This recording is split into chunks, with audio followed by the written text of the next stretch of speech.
Hey there, what's going on? This is a new D&D podcast called DM's Screen Talk. My name is Chris, and I'm here with my buddy Cameron. I guess, Cameron here. We will be having a third. His name is Alan. He couldn't make it tonight, so we're just going to go ahead and go without him tonight. We'll introduce him into the next one. So, briefly, just wanted to talk about our DMing history. We've both been playing together D&D for like the past year and a half or so at least. I know that this is a kind of a conversational based podcast where we're going to talk about a bunch of stuff, things that we encounter in our games that we feel need a little bit more deeper explanation, stuff we've talked about. It's kind of cool. This whole thing came about where we were just talking about just the session that we just did last night, and it was like, wow, that's a good idea. Yeah, we were just BSing, really. I mean, and it was like, hey, we could record this and maybe, see what you guys think about it. Yeah. So, and what's cool is that, like, although we're not, like, from the 70s or 80s, early on D&D stuff, like, my first edition was Pathfinder. I ran Pathfinder. You didn't actually run Pathfinder, you played Pathfinder. Yeah, I just played it. And then quickly we transitioned over to 5th edition. So we are, like, the new generation. Yeah. You know what I mean? Like we're the millennials of D&D.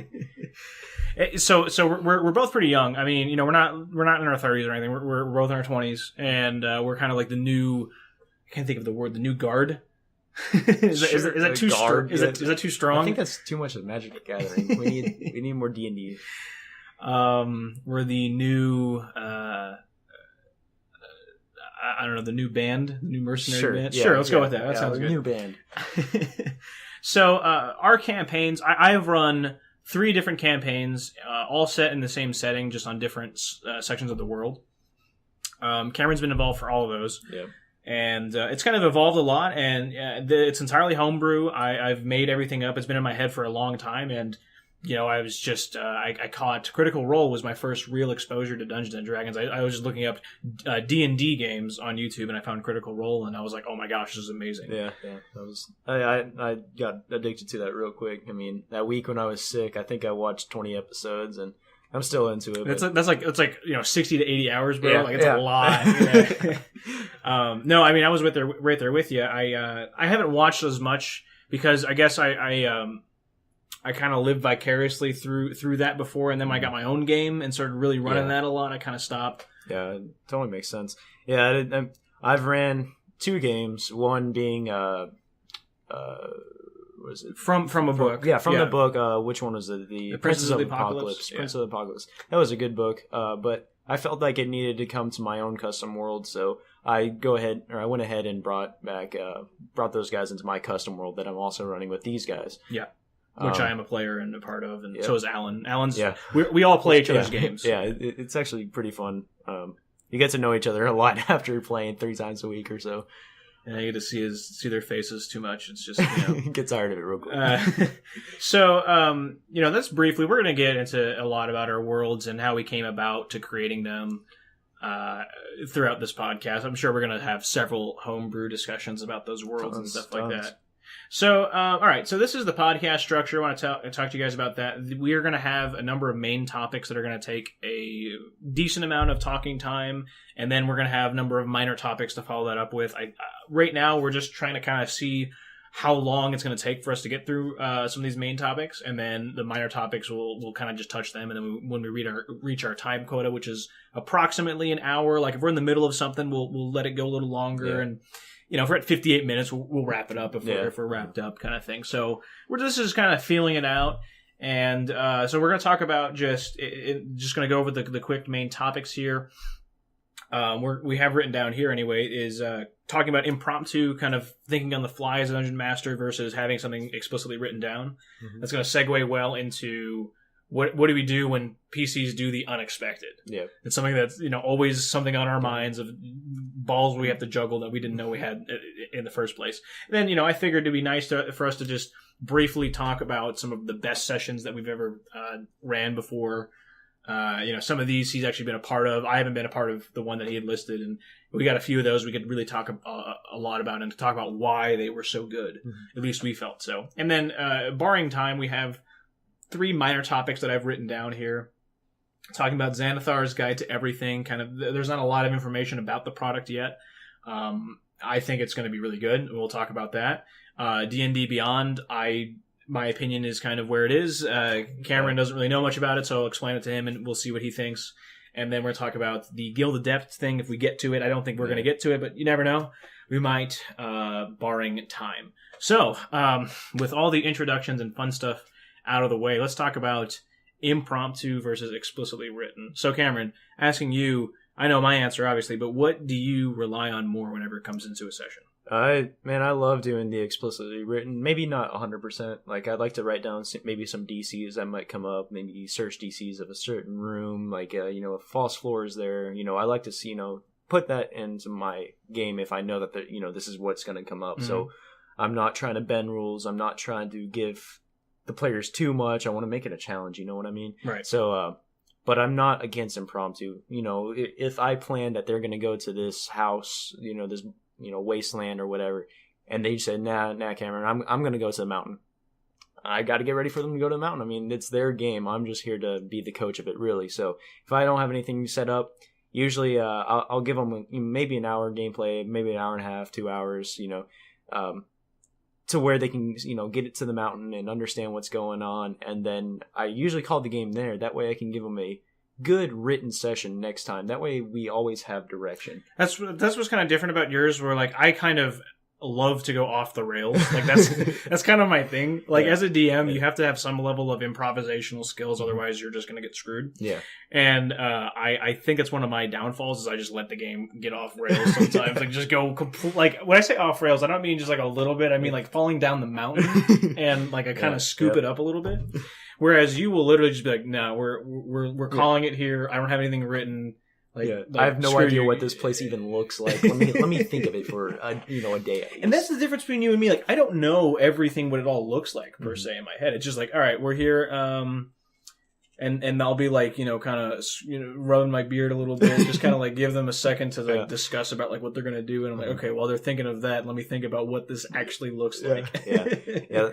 I have a good idea of what my towns and cities always look like, but I want players to express their creativity even. So if they're like, Cameron, is there a tavern here that and they're looking for a certain person of some kind, maybe that deals in poisons on the low. So I'm maybe I'm like, huh. I was like, well, obviously I didn't think of that because, that comes up all the time. So, maybe this, Blue Pug Tavern might have, some shady dealer there. So what about whenever it was your campaign and we were in that town and I was like, I want to, like, you said there was a gardening store or something like that. Yeah. And I was like, I want to buy like secateurs, a rake, fucking a spade, a bucket. I want to buy farming equipment. Yeah. Like, you're just like, sure. Yeah. I mean, to be fair, that was a haircut or a barber and a gardening store all in one. It was definitely money laundering. Yeah, it was. There was some shady stuff going on there.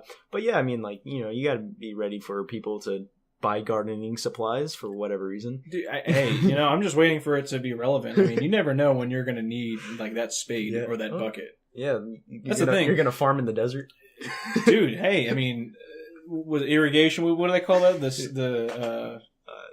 I don't know. It's a thing. Egyptians did it. Egyptians did it. I believe that's irrigation.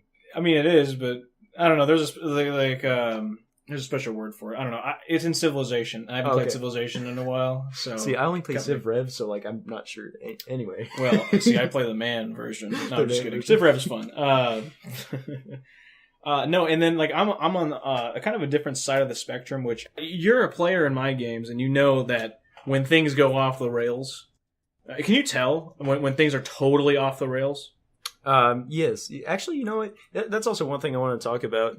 Like once you start doing introductions, like I know we didn't even list it off, but your 3 campaigns, they're very different from each other. That I was going to circle back to that because like your first one, you always explicitly. I mean, I guess it's kind of on topic. You written a lot of stuff. I did. A lot of things are set up, and I had so much fun in that because you made the several heists, the one where we didn't kill a single guard to break out the guy, right? Stuff like that. Yeah, and it was explicitly written, and I was like, man, this is a lot of fun. Then we played a second campaign, and it was mostly off the cuff. I mean, Yeah, it was. Yeah. It was And- mostly. See, I went the exact opposite. So the first campaign, and the reason I did the first one was all explicitly written. I mean, it was ridiculous. We had a session where I had like 5 pages, like front to back, written in pencil, like a notebook. Like, it was ridiculous.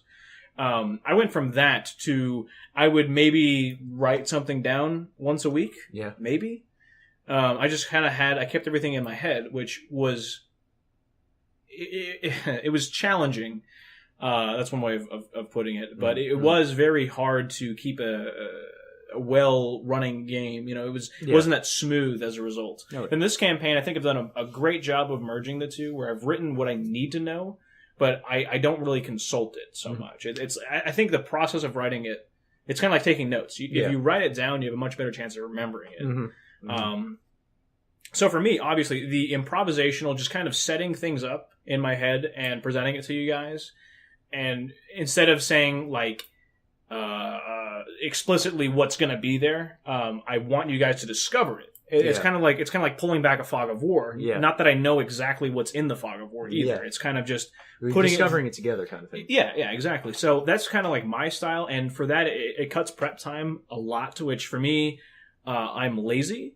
Admit it. I mean, it takes a lot out of me to prepare a session and write it. Mm-hmm. I mean, I wrote some notes for this last session, and I think that was probably the best session we've ran in a long time for that campaign. Oh, yeah, I enjoyed it. And I just have a bulleted list of stuff that I wrote for it, and I didn't hardly consult it. Yeah, I think that's more of what I try to do. I make a bulleted list. Maybe, these are the people that's going to be here. These are their names. These are, this is the creature that it is. Right. The main thing is the names. And I mean, what I will do is if I'm doing custom monsters, which I homebrew tons of stuff. I know there's a lot of cool things in the monster manual and in Volo's, but I like to homebrew, and I'll print up my custom homebrew stuff and bring it to the table, of course. But for the most part, I mean, I know what it is. I write down names. I keep stuff together that I can't remember. Mm-hmm. But everything else, I have it so well memorized in my world. And I guess like my campaign's a lot different than yours too. Yeah. My 3 campaigns have all been similar in a way, whereas yours is like a completely different beast. Mm-hmm. Like my games have a lot more politics going on. A lot more NPCs doing things. Not that your world doesn't, but it's more that like my NPCs are very involved in churning the world forward, so that whenever I'm thinking about the world and the game at large, I'm not necessarily thinking about the next session. I'm thinking about what is happening outside of the session. Mm-hmm. Like I literally will, because I'm weird. I don't know of anyone else that does this quite the way I do, but I will literally like have monologue conversations with myself in multiple characters in NPCs that the players will never ever know the conversations took place. Yeah. It's just to kind of get the NPCs to do or to build motivation, I guess is the better word. Makes them feel like people. Yeah, we got dogs. I'm telling them to go. All right. So yeah, that's kind of how I do it, and it is a lot different than what you do. Oh yeah, I typically like to focus on the party. My world is very different in the sense that there's not as much politics, at least from the character's perspective at this point, or the PC's character perspective at this point. Yeah. There's not a whole lot of politics that they're involved in, so I don't really go into that much detail yet. But as we get further into the politics of things, maybe I'll get into more of that.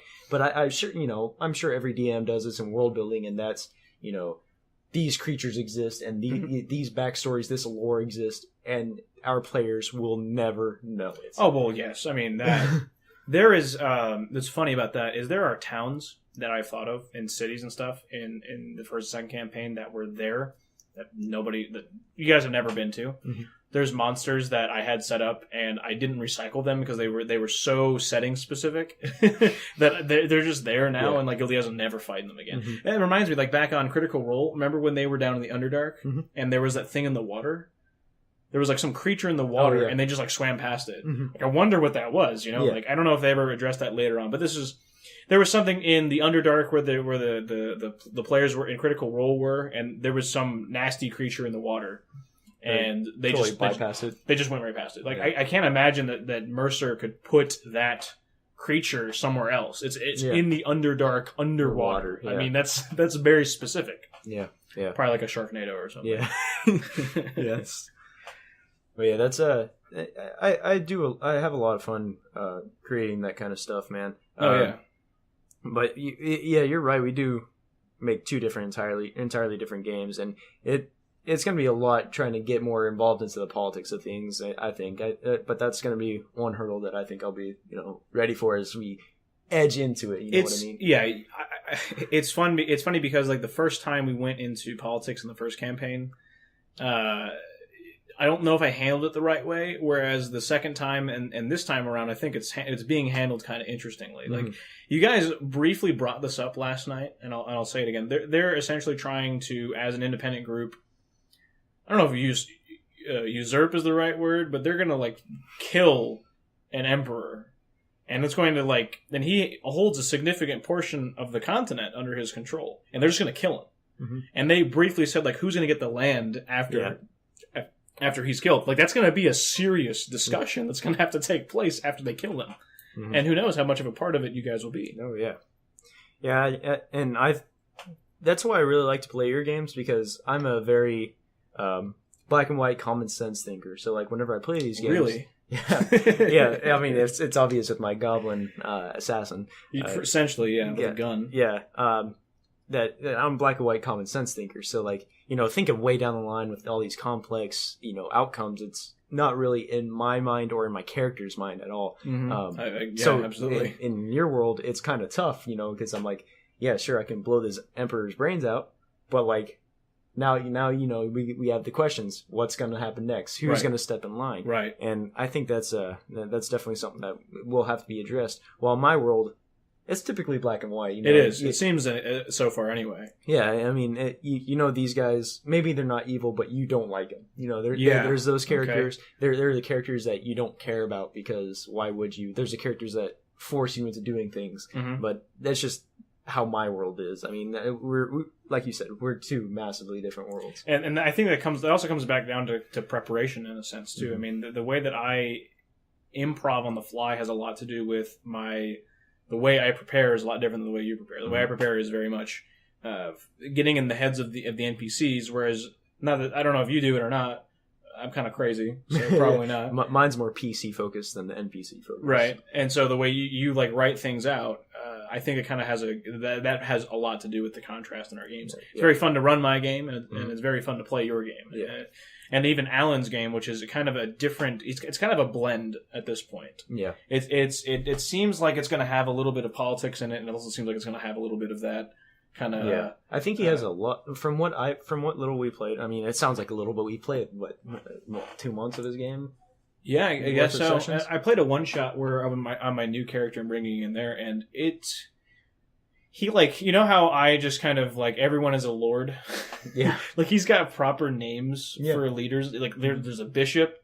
Yeah, like there's bandits and stuff. But it's like there's actually he has actual nice medieval fantasy structure that neither of us. Well, I don't have. I know I don't have it either. I mean, but he's the typical. He loves history, so I mean, maybe that's how it's set up, because it seems like he has a lot of backstory, lore, and politics going on, But from our little bubble of our little, level 4 characters, we don't really. Well, what's interesting is that it's like at the same time that I know he's got a lot going on, it feels like nothing's going on. Yeah, exactly. It's very strange. His game is abstract. I feel like if we were like a 3-headed beast, and combined our games, we would have like the perfect campaign. Yeah. But I don't know. Like with his game, and he's not here, so he can't defend himself. Let's kick him while he's down. Then his game sucks. His game is fun. It's just when you're going through it, to me at certain times it just felt like bleh almost, And he's not like the type of guy that grabs your attention. I feel like we have that kind of personality. Yeah. So that kind of helps and caters to it. But anyway, I think we've talked enough about impromptu versus explicitly written. I think we just have our own ways of doing it. I don't think there's a right or a wrong way to do it. As long as you're not railroading.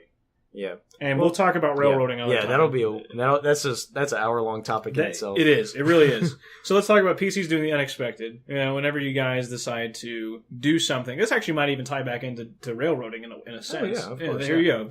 Duh, we'll talk about that another time in like 2 seconds. Sorry, guys. This is our first one. Give us a break. Doing the unexpected. I mean, this is why Dungeon Masters exist. This is why you don't just play a game from a book. Mm-hmm. Yeah, right? Oh, yeah. Well, I want to go down the left path instead of the right path. Yeah. Well, that's not in my notes. Yeah. There wasn't a left path until you looked for it. Yeah, exactly. It's fine. And this is something that I need to work on, and I feel like I've gotten better and worse at it over time. It's kind of weird. I kind of flip-flop where the players will do something cool, and I won't realize it at the time what they're doing, and I'll just say, like, no, like, that doesn't happen, or I'll deny it, and I don't realize, and I don't think that's railroading until after 2 weeks later, and I'm like, I railroaded that. That could have been cool. Yeah. Like with your grenade. Like, I should have let you, like, blow that thing up, because I don't know what would have happened. That's kind of why I just had it deflect. I was like, I don't know. Yeah. Or random thing had happened. Yeah. He threw a grenade into it was a ball of energy, and I didn't know what was going to happen, so I just had the thing spit it out, and it, like, source engined out the side, you know? Or the, another one that was, that I remember you explicitly like even apologizing for was the whenever I knocked that guy off. Yeah, I feel bad. Yeah. So there was like some pompous dude that was like, being a complete dick to the party, and he was trying to get them arrested, and he brought them to like a balcony meeting, kind of like Trap episode 3. Yeah. Anakin goes to visit him. Have you heard of the story of Darth Plagueis the Wise? And he tried to tackle him off the balcony, and I, even thinking about it now, like, it does make a little sense what I said, but it still wasn't cool. Yeah. He tackled him, and then I had a mage, like, telekinetically grab them in place before they hit the ground. That's bad. Don't do that. Like, just let him hit the ground, let him take falling damage, and let him kill the dude. just let it happen. And then the reason I didn't, at the time, I wasn't, like, thinking anything of it. Mm-hmm. It was just like, okay, come on, let's keep going. Yeah. And the reason for that is that I had an NPC behead him later. Yeah. And that was like his big return to kicking out the corruption. And I should have just said, okay, you tackle him off the edge, and then I should have just improv from there. So for once, I just said, I have this in my head sort of written, quote unquote, in my brain, and that goes against it, so let me just like railroad the shit out of you. And I mean, everyone makes mistakes, and I feel like that was a good learning experience for me. Yeah, I remember I struggled with one in the the book I was running. In the campaign, they had to go to this tower, and basically one of my PCs was causing a lot of trouble. And I felt bad because I was like, okay, I need to like diffuse this without killing his character, right? Like, they're low level characters. He's new to this game. How do I diffuse this without killing him? So then I had him, the guards knock him out, wakes up later, does the mission with him, and then comes back, and I felt like I was taking away player agency, because, that was a big thing at the time, was like us talking about taking away player agency. But I had the guard, or the leader of that spire, throw him back in jail, not like throw him back, but basically as soon as he came back, he just closed the gate on him and said, all right, now you're stuck in the cell. And he was so upset. He was like completely angry. Like after this session, he was still mad at me. And so I was like, I felt bad. I felt bad for a couple of days. I was like, did I really like take away player agency? But then I was, now when I go back to it, it's like, thinking about it now, he's kind of serving out like this is kind of the expectation of what was going to happen for what the trouble he caused. You were afraid to give him an adequate consequence for what he did? Yeah, but I'm trying to like kind of so like I felt bad because I was like he was upset after the game, and I was like, man, I effed him over, and I got completely screwed him, like. But did you do anything that was like? But it wasn't what the leader wouldn't do, like, what I mean, like that character. Honestly, what they wanted to do is the next morning take him up and kick him off the spire, like, and have like a whole ceremony of it. So I was like, okay, well, I'm not going to do it this session. We don't have time, so I'm going to lock him up, and the next session we'll do it. And so, don't be afraid of the mic drop. You know what I mean? Yeah. Just let it hang. Yeah. Oh, yeah, that's what I did. And like, he was still upset, and I felt so bad. But now thinking back at it, that was okay. I think I handled that one fine, because it's not like I took away player agency. It's not like I I forced him into doing anything. Mm-hmm. It was more of, hey, you were causing trouble. These are the consequences of it, because it's not like he ever. I don't know. Okay, I see what you're saying. Mm-hmm. That one's kind of a tricky one because you want to establish to your players that they can't get away with everything. Mm-hmm. Were you there? Okay, this is old. Wow, this is going way back. This is one of the first sessions that we ran. It was when you guys needed to find the scrying orb. Mm-hmm. For Yep. the scrying and got completely screwed. So okay, let me give some context to this story. So they were going to find, man, it's been so long, a magical orb, mm-hmm. and they were going to give it to the ship captain for something. Or no, there was two options. They could give it either to a ship captain and he would drop like some cargo that had gold in it, mm-hmm. or they could give it to this pirate guy, basically. Yeah, and he was going to give you... I forget what, like, basically, later on, we'd have his fortune or something, like, he'd be a friend with us. Like, it was basically for... Yeah. Oh, yeah. Okay, all right. That was Briarwick versus Longfellow. That's right. Okay, all right. Now I got it. This has been this was like a year and at least a year and a half ago. This was a long time ago. So that's why I'm having a real hard time remembering. But the characters do help me out. So essentially, they were going to give it either to a guy, a naval captain that was going to drop cargo for them because he needed the orb of scrying for his own purposes, and then the other guy was this corrupt businessman that needed it for the same purpose. But it was like, okay, now which side do you want to go with? Mm-hmm. So what the players did is they actually got a real scrying orb. They had to go up, fight some dude, and killed him and got the thing. They got the MacGuffin, and they brought it back, and they tried to dupe them. And what they did is they just got magical, they got like glass and blew it to the shape of an orb. They casted like an illusion spell on the orb, handed it to both of them, and the guys, the people they were trying to dupe were smart enough to know what they were doing.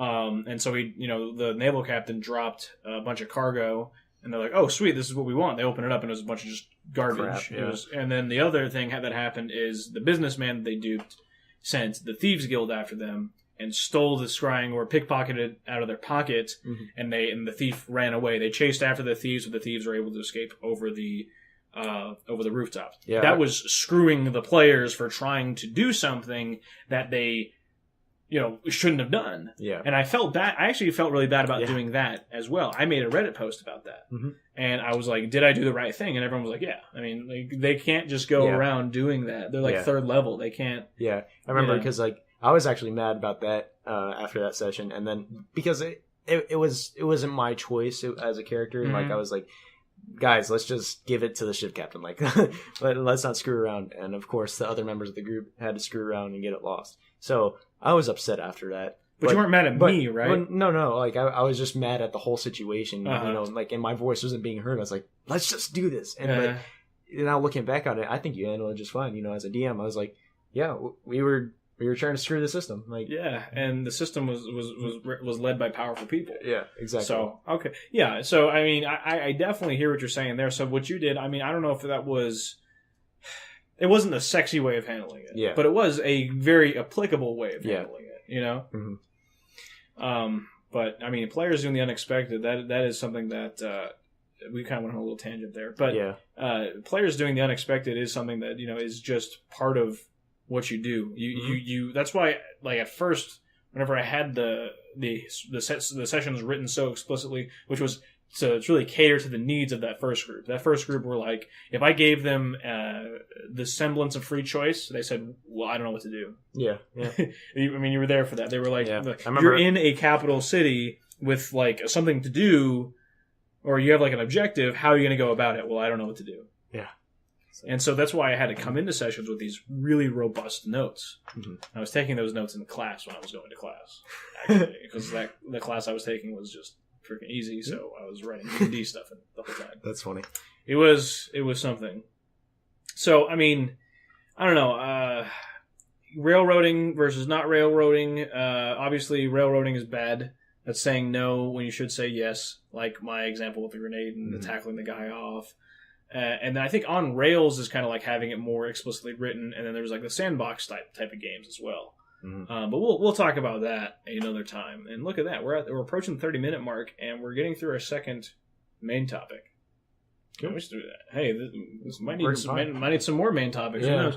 All right, so let's talk about some of our best sessions. I'll let you to lead it off. I haven't heard this story yet, so I'm going to probably pick your questions here. Okay. Yeah. So my favorite one that I've ran, it was through Princes of the Apocalypse. And spoilers, by the way. Yeah, spoilers, by the way. I mean, if you guys are playing this, I mean, it's not too far into it. You know, this is like maybe 3rd or 4th level, so it's not too far into it.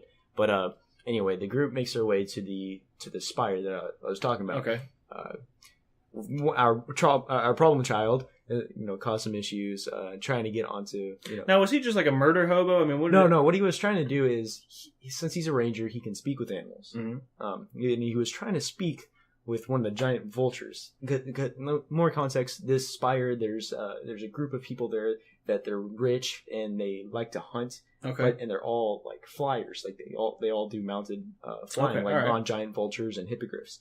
And so my one problem child that we call him, he was like, "Oh, hey, I want to go speak with one of the giant vultures."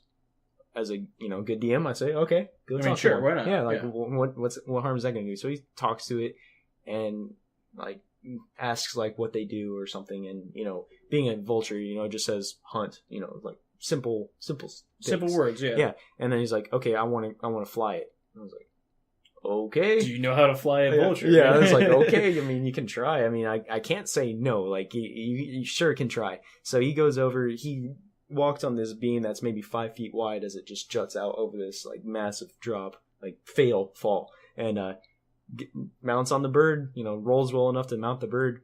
And the bird takes off, but he isn't able to roll like well enough animal handling check, and he doesn't talk to it to try to calm it or anything. So the bird bucks him off. Of course, I'm going to be a kind god. I'm going to throw him back on top of the spire, and take some damage, and not on the ground. Yeah, kill him. Yeah. I'm going to throw him back on the spire, make him take some damage, and be like, "Hey, you know what to do."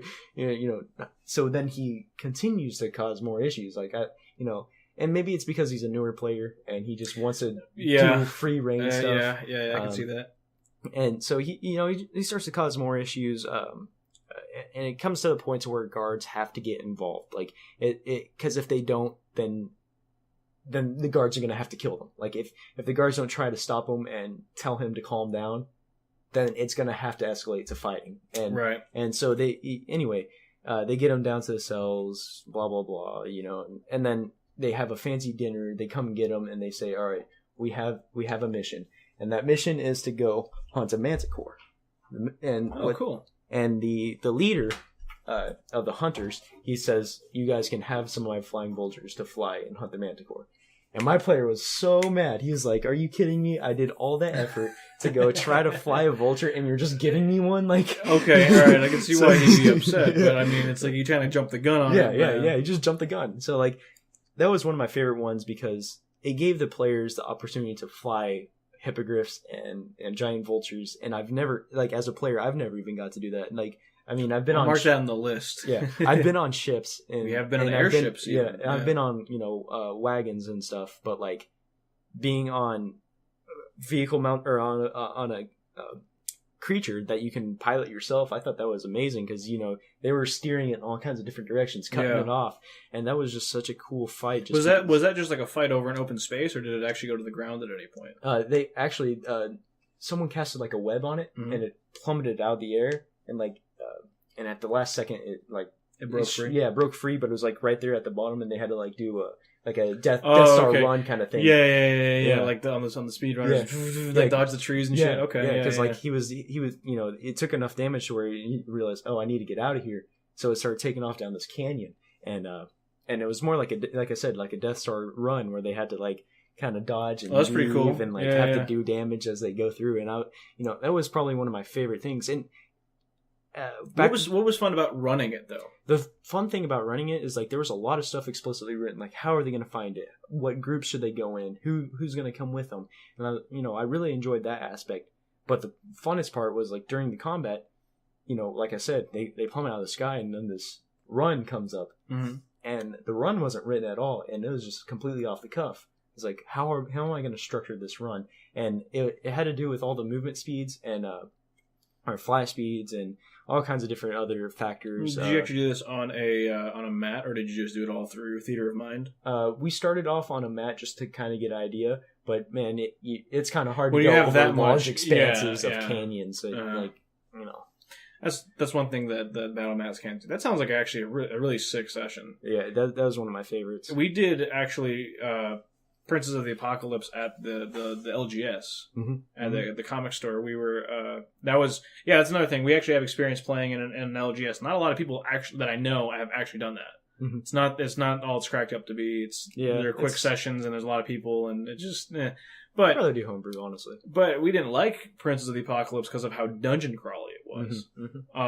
And what's interesting is none of the sessions that we have listed were dungeon crawls. Although we have had some really awesome dungeon crawls, like the City Mimic that I had. That was a cool one. So I have 3 listed on here that I thought were awesome, and I have more DMing experience than you do. So I have a lot more sessions to draw from. I've been playing pretty much almost weekly for the past year and a half. I mean, I think I've skipped like a month. Probably total overall, I've probably missed 10 weeks, maybe in the past year and a half. Anyway, so this one is I have 2 listed that you were actually part of, and then one that you weren't there for that session. So the first one was the Tower Heist that we'll talk about, because you mentioned that one, and I was like, oh yeah, the Tower Heist was cool. Yeah. So this was part of this marathon session that we had planned to go on a Saturday. We were playing on Saturday nights back then, and we wanted to get there in like noon, 1 o'clock, and play like all day. Yeah, like a 7-hour game. Yeah. Well, a planned 7-hour. We'll talk about that terrible group another time. I'm sure they'll come up. But I had written so much stuff, and I mean it was interesting because it was there was a lot of stuff to do. There was shopping. I had all these shops stocked full of stuff. I don't even know if you guys really got into that very much. Not really. There was a prison breakout that you guys did. I thought it would take no time at all. That ended up taking like several hours for you guys to get in and break out and use the blink. Darkness. Well, it was also in Pathfinder, so the one guy was playing a shaman and had like a blink ability. And he like grabbed the person that they were rescuing and blinked out of the dungeon. And then that all culminated into a heist on a tower to steal incriminating documents on the corrupt businessman of that city. And I mean, I remember some of the highlights, but I don't remember what was so awesome about it. Since you mentioned it, I think it'd be like that was a fun session to play. So what was so cool about that one? That one I just remember so fondly because we had 2 separate teams. That is okay. Yeah, all right, I'm starting to remember now. Yeah. So you had the airship team and you had the ground team. They were like an infiltration team on the ground, and they got to a certain point, and then people jumped out of the airship into the tower. That was pretty cool. Yeah. Okay. All right, I do remember. That's why I really enjoyed that one, because as a player, you're climbing through this tower.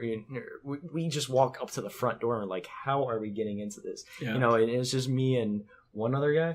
Or no, it was you and Cole and Cody. Cody, yeah. Yeah, so we walked up to the front door and we said, all right, how are we going to get in? So we had one guy distract, the typical have one guy distract, 2 guys through the back window kind of thing.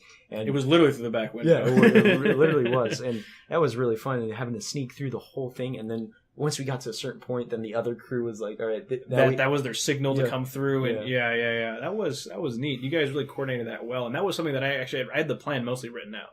So like a lot of that was on rails. But I think it was well done enough to where you guys really enjoyed it. And then, of course, the escaping part of it was super cool. Oh, yeah. Because it was Bink, who was an 8-foot tall, like 800-pound ogre that was a monk. He was sliding like if he had a skateboard, but like didn't have a skateboard down the stair rails. Is it like board sliding, or is that what they call it? Like when they're grinding? Dangerous is what they call it. And I mean, 800-pound dude. Monks are kind of busted in Pathfinder, and he was just sliding down this stair railing and got away. It was insane. That was really cool. There was a lot of guards that were just like brutally murdered and stuff that were unfortunately caught up in there. That was a pretty cool session.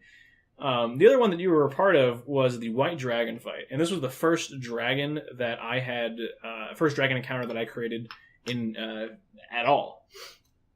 And it was a white dragon, and it was in a white dragon's lair.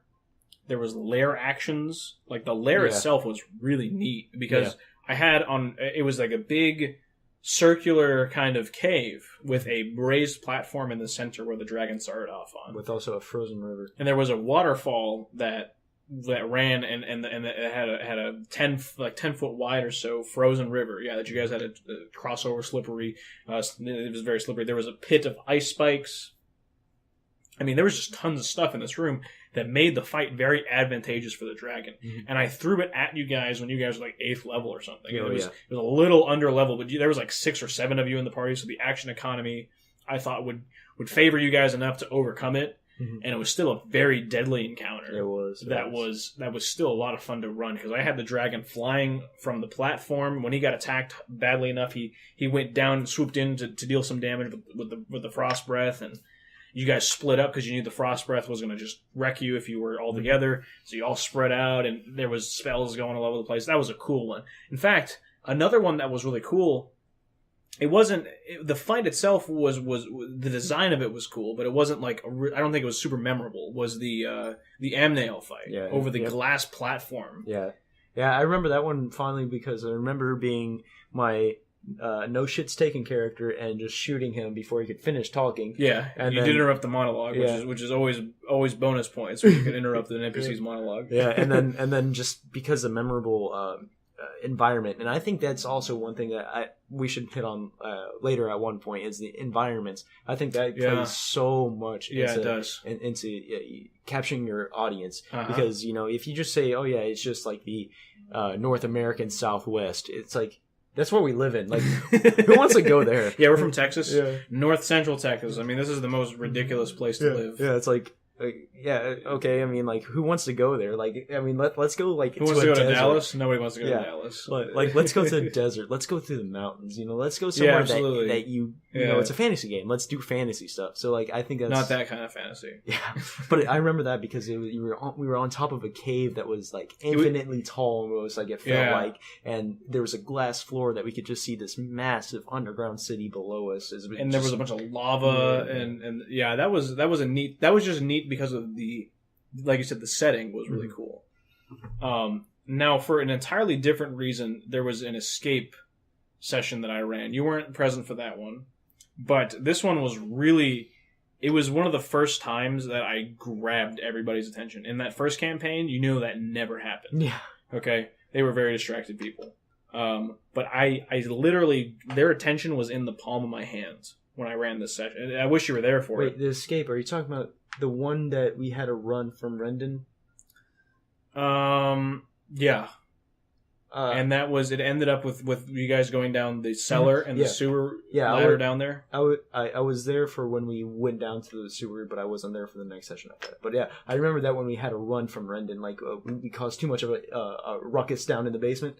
Yeah, and then he came running after us. Maybe you were there for that. But I was standing up, like widespread, like power stancing over the mat, and I was like, "All right." And the reason I remember it so fondly is because the pace was lightning. It was like there literally felt like you didn't have time to think of anything. Yeah. It was like, "All right, what are you doing?" And I would just bear down them. I want to throw a fireball. Okay, you throw a fireball. Bam! It goes off. Boom! Boom! The guards do this. What do you do? I go to the next person. It's just bam, bam, bam, bam, bam. And then to top it all off, as they came down the ladder to escape, I said, "We'll pick it up here next time." And everyone was like, "Oh, dude!" Like it was the perfect time to cliffhanger, and they were really into it as a result of that. I think that was the first time I really captured it, you know, and I've been kind of chasing that ever since. At the same time, though, that's not always necessary. Yeah, and it seems like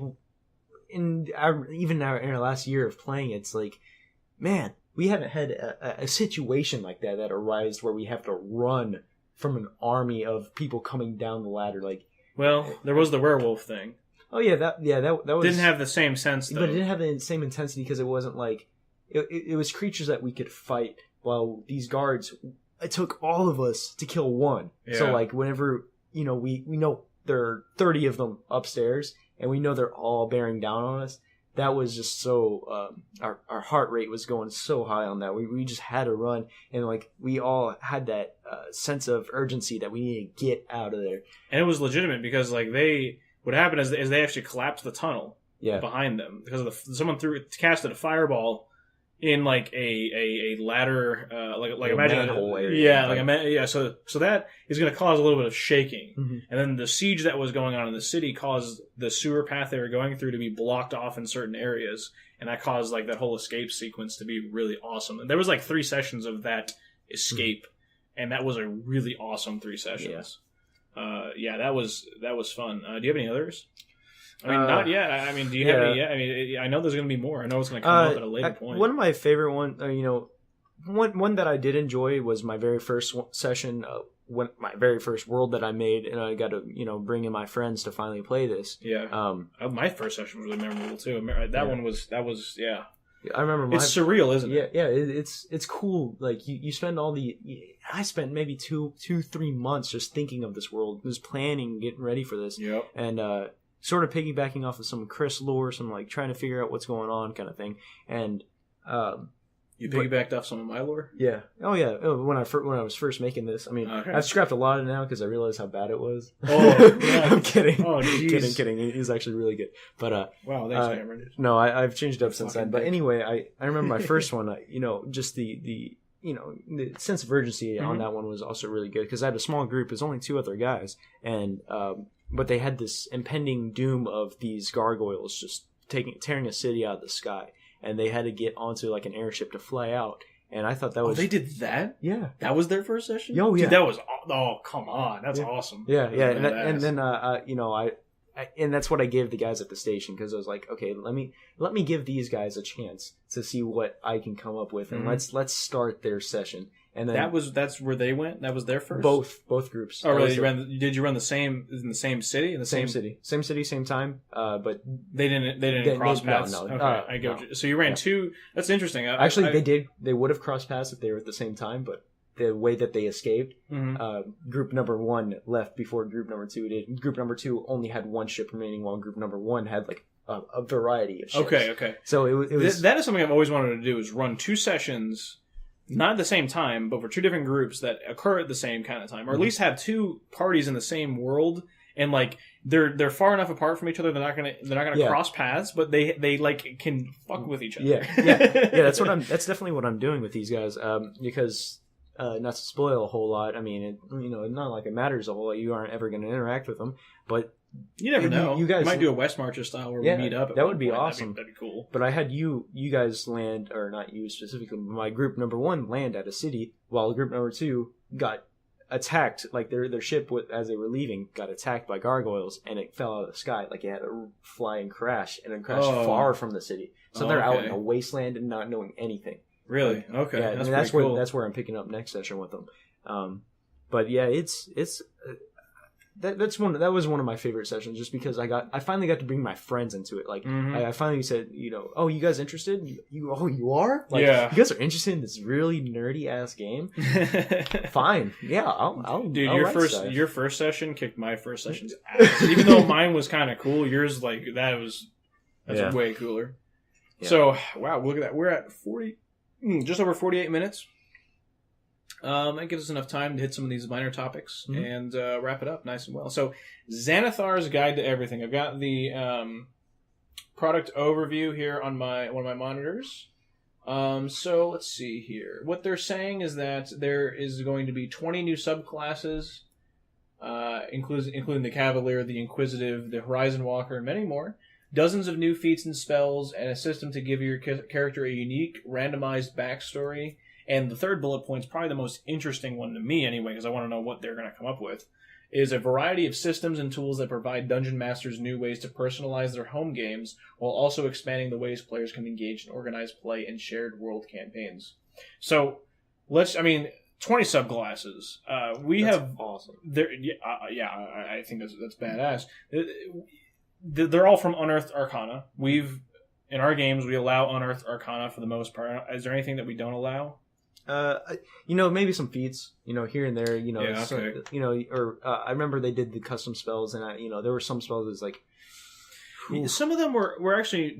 I thought those were kind of weak though. But Yeah. anyway, we don't really use them. But we do. In our games we do test it, and I'm playing a Phoenix Soul Sorcerer.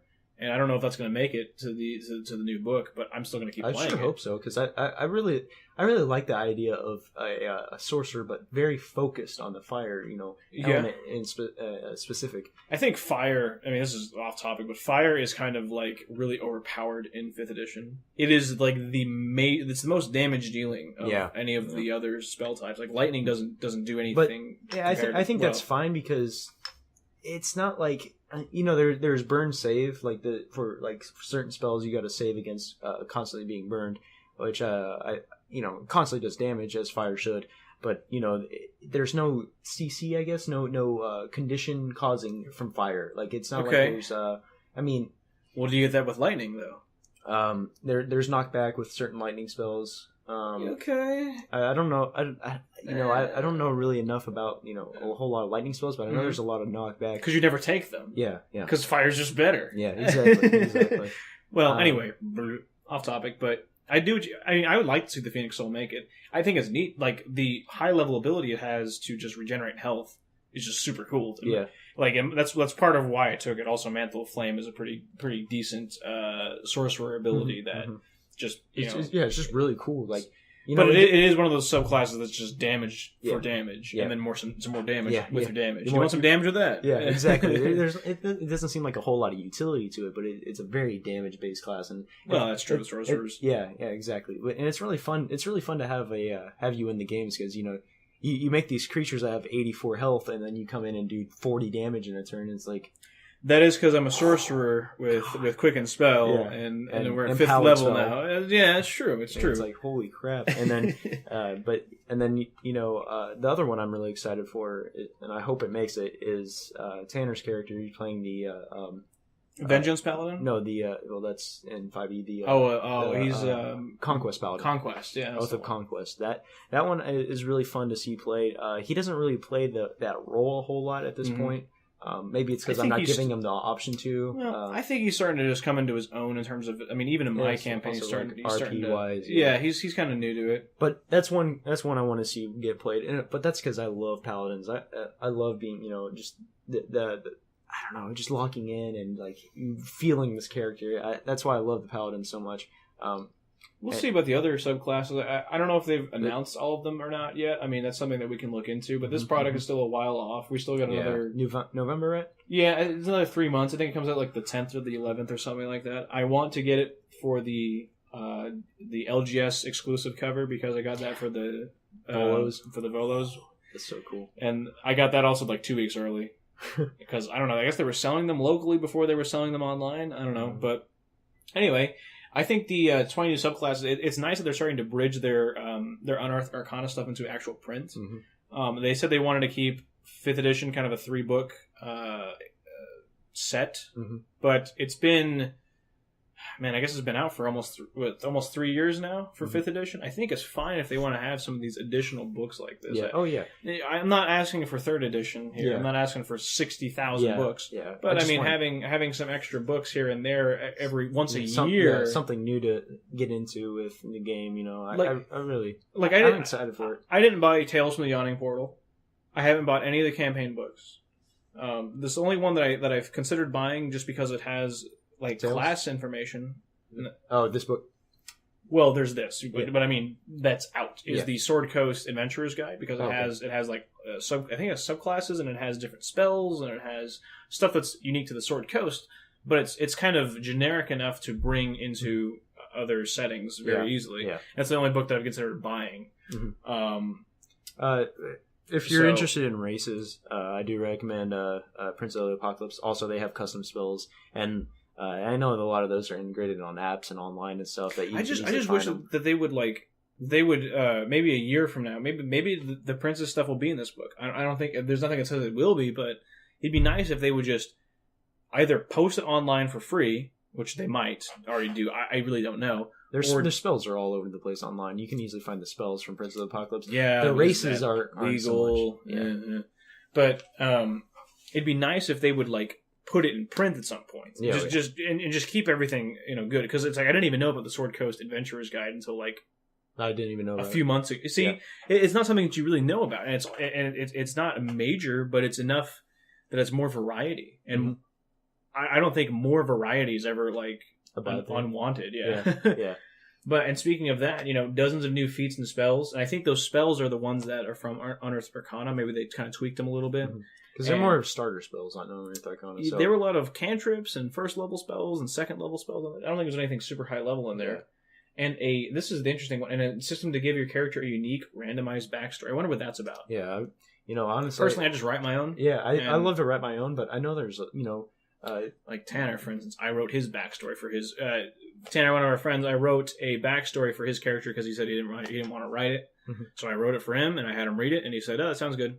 Yeah, we went with it. I know the guys at the station. They're not so much into the RP aspect. I mean, but it's only because they're new to it. Maybe they'll come out more later on, but it takes time. Yeah, oh yeah, definitely. But the randomized backstory in the 5e player's handbook, I like it so far, but I'd like there to be more variety, less of just these are your flaws, these are your these are these things. But if we go into like further detail, like maybe the unique backstory might have parents involved, family, maybe craft. What was your craft if you were a craftsman? Yeah. All kinds of different things. Maybe your occupation, your religion. These are your gods if you don't have one picked out already. Well, we'll see. I mean, I think that's probably going to be one of the least used features from this book. Probably. Obviously, the new feats are going to be, big time. We love feats. I love feats. I think they're a great addition to this game. They're kind of like everything that is good about 4th edition. I'm sorry, I have a dog sniffing under a door. It's just normal stuff. I like the feat system because it's cool. It's a bunch of stuff that was like in the good stuff out of 4th edition without it being too heavy. It's not like I want a whole enchilada every time I want to take one feat. I don't want to like build a whole like 16 course entree. You know what I'm saying? And then the last thing is obviously where I wish they had more specifics for the variety of systems and tools that help DMs with their home games. I mean, I'm excited to see more of this. I know the DMG has a lot of.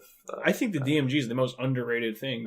People never talk about it, but there's so many things. There's that are a lot useful in there. Yeah, there's a lot in there. I mean, even like if you guys ever take a look at it, there you roll for a lot of things. Like if you have no idea, like I want the PCs to go over this town. You roll for like how large is this town? Well, I don't use the tables so much. I think what I've gained the most out of is reading the description of the multiverse. Oh yeah. Oh that whole section is so cool because it explains it every plane in a way that is super digestible without having to come up with the rules for it. Yeah, it's just not that is kind of how down into it. And, So I'm excited for that. I think Xanathar's Guide to Everything is going to be a hit.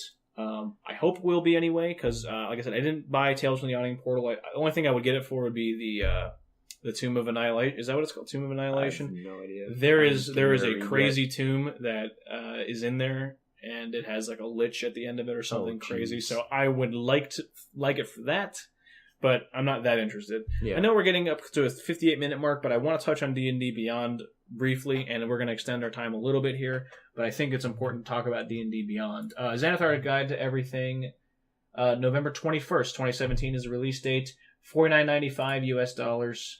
And of course, you can, if you pick it up at the LGS quickly, you'll get your limited edition cover, which looks pretty cool. It's got a lot of beholder eyes on there and like a fish or something. I'm not too sure what that is. It's a beholder with like 2 fishes on it. I like it. It has a BioShock feel to it. Yeah, it kind of does. I gave you that.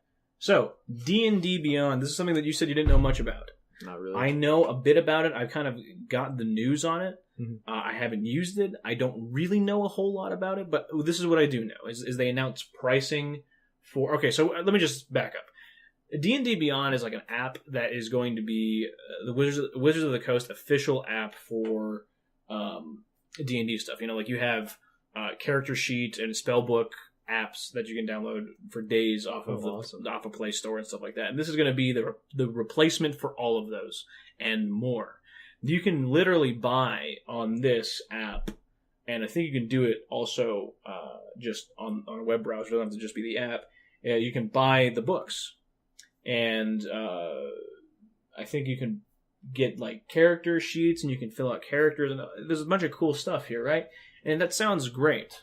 Mm-hmm. But where I have an issue with it is when you buy the books, you get access to a web page. It's cached in a web browser. You're not getting a PDF. Not getting an offline version. You're not getting an offline version. You're getting just something that's hosted on a server that you're going to pay $30 for, which, hey, $30 for the player's handbook is pretty cheap. You can get them on Amazon for like $35. You get it at your local game store for $50, but you have a hardcover. I like the hardcover more personally, but that's just me. But you get it here, and you get no guarantee that you're going to have it for a long time. Mm-hmm. I mean, people still have their advanced Dungeons and Dragons stuff. Yeah. I mean, that's never going away. Mm-hmm. But, I mean, do you think a website that was created in the 1990s is still, like, a good way to access those types of things now? Yeah. And who knows? Maybe 5th edition will get destroyed by 6th edition whenever that finally comes out. And no one will want to play this one, kind of like how nobody plays 4th edition anymore. Yeah. Sorry to all the people who play 4th edition, but there's dozens of them. All three of them. Yeah, no, they're all playing one game. RIP D&D Online. You heard about that, right? They announced this big, they were going to do like a D&D Online like app. Okay, wizards and internet stuff don't get along very well. And it was like, yeah, you'll be able to import your characters and this and that and take your character anywhere you want. That never happened. It just didn't happen. It was DOA. I mean, so that's where I have a problem with D&D Beyond. Although I think it's a cool step. It's a nice idea. I think if I can keep my character sheets and my spells free and I just have it on the app, yeah, I have no problem with that. Actually, I think that's neat because it allows them to have just more of a foothold into the market. I mean, oh yeah, I feel like that's the thing. You know, for us. You know, we play with our groups and, you know, we have these materials, but why would a couple of buddies, you know, say 5 friends want to go buy a $50 book, you know, like to spend an hour making a character? Like if you can get it online for, you know, $30, like that's like buying a board game at that point. Yeah. It's like, buying a digital board game. Yeah. It's like, do I buy this book online and then see, I like it because I think it's a segue in for new people. You know, like us, you know, we enjoy it a lot, and you know, like you said, you want the hard copy, but myself, you know, maybe let's say I like running book adventures, but I don't own any. Well, I feel like the cheaper option would be, you know, go on to D&D Beyond, and I already run a whole lot of stuff off my computer. You know, I like to consult a lot of stuff on my computer. You know, I like to quick Google questions and answers and stuff. You know, when I don't know a whole lot. So if I were to have it all on one website, I think I would enjoy it. But then again, I always have internet, so it's never been an issue for me to have it offline. And I'm not really the collector type. I'm the frugal type. You're the collector type. I am more of a collector type. There's no question. So I mean, for people like myself who don't want to spend too much money on it and want to go get into it, and ultimately get the same information, just in a different media, just a different format. Yeah. Now, my question to you is this: if they offered it for like $5 more, the PDFs, what would you buy? Oh, definitely the PDFs, just because you have the access. You always have the access. If there's ever an issue, you know, online, you know, on their end, it's, you know, you can't play because it's their fault. That's right. So, but I do understand the practice, though. It's just like the digital rights management, that, you know, the DRM that's in games like Do Novo and all that garbage that's going on in video games. We don't like it, but ultimately, I guess this is their combat against piracy. Because I mean, I buy a lot of D&D books. I used to play Magic the Gathering as well, so I've spent a lot of money with Wizards of the Coast. Yeah, and they've claimed sections of my paycheck. I mean, it's not, there's no secret.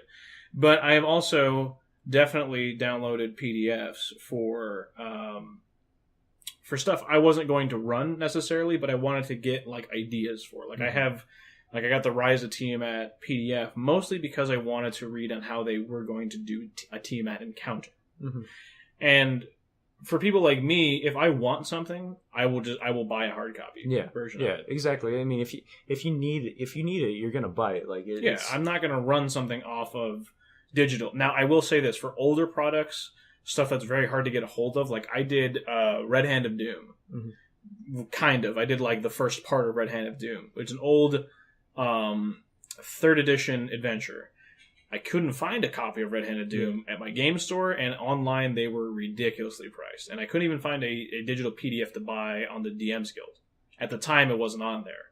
So I was like, well, I don't really know where else I can get it, so let me go get it any means I possibly can. I'm not proud of the fact that, I am stealing or pirating or whatever, but I do put a lot of money into it, so I feel like it's kind of offset. It's not that they lost the sale, per se. At that point, Red Hand of Doom isn't being circulated. Yeah. It is a very old adventure. But anyway, D&D Beyond, check it out if that sounds interesting to you. If not, well, I can't blame you. I think that it has its use, and I think that it's going to appeal to a certain audience and not going to hit everybody. So, yeah.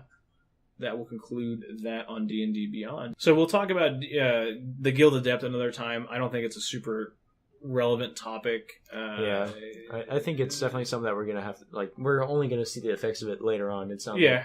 I just think check it out. Guild Adept. It's 10 guys from the DM's Guild that are really good content contributors, unlike us. 10 people that are very involved, making a lot of custom content, working closely with Wizards of the Coast on new products. I think that's a super good idea, and I hope that these guys can really come up with some cool stuff. Ultimately, we just want to make this edition just badass. I'd love this edition to be evergreen. I want this to last forever. And I don't think there's anything that's wrong with this edition. If anything, after playing this and Pathfinder, which is essentially just 3.5, I was always wanting it to be more like this. Yeah. That concludes our first episode of DM Screen Talk. If you guys like this, I'm going to post it up on Reddit. I'll post it up on YouTube. I'll post it on SoundCloud. I'm going to have it on several different avenues. Okay. If you guys like it and want to hear more, let us know. If you have topic suggestions, hey, just feel free to drop it. We came up with this off the cuff. One take through the whole thing, and do a little bit of audio editing, clean some stuff up, and pop it up there. So hope you guys enjoyed. I mean, it's just 2 guys BSing. Well, it'll be 3 eventually. Eventually 3. Probably next time. I don't know how often we're going to do these, but if there's enough positive response, then, hey, we'll try to throw it up every so often. And it would be cool if people have questions for us. I'd love to do a segment where we literally just read questions and answer them. That'd be awesome. That'd be pretty neat. So now I'm hyped. Yeah, that's a pretty cool idea, right? The dream, please. Yeah, so the Reddit thread I'll post this in. If you guys have any questions, you can reach me on Reddit through my username, which will be in the post, which is /Lotabullets is the /u/Lotabullets. Go ahead and message me on there.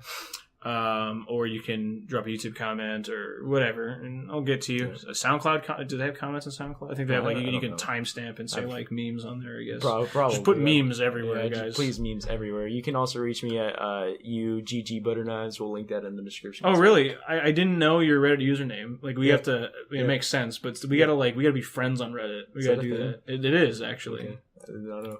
Well, there you go. Learn new things every day. All right, guys, take care, enjoy, and we'll see you next time.